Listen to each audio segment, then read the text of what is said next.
বন্ধুরা, যাদের চন্দ্রমল্লিকার ঠিকঠাক গ্রোথ হচ্ছে না আর পাতা একটু একটু হলুদ হয়েছে অতিবৃষ্টির ফলে, তারা একটি কাজ করবেন। প্রত্যেক সপ্তাহে হাফ চামচ ইউরিয়া, 1 চামচ ব্যাবিস্টান, সাপ বা অন্য কিছু ফাঙ্গাসাইড আপনারা যেটা ব্যবহার করেন দিয়ে সপ্তাহে একদিন স্প্রে করুন। আর রাতে অবশ্যই লাইট দিয়ে দিন, তাহলেই আস্তে আস্তে গাছ দেখুন আমার কত সতেজ গাছ। ঠিক এই জিনিসটাই আমি করেছি।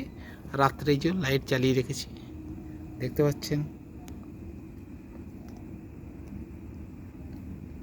কত সুন্দর গাছগুলো বাড়ছে। আর 4টে করে পাতা হলেই ডগটা একটু করে কেটে দেবেন। আমার দেখুন ব্রাঞ্চেস আসতে শুরু হয়েছে। এই জাস্ট এগুলো 15 দিন আগে করেছি। থ্যাংক ইউ সো মাচ, আবার দেখা হবে।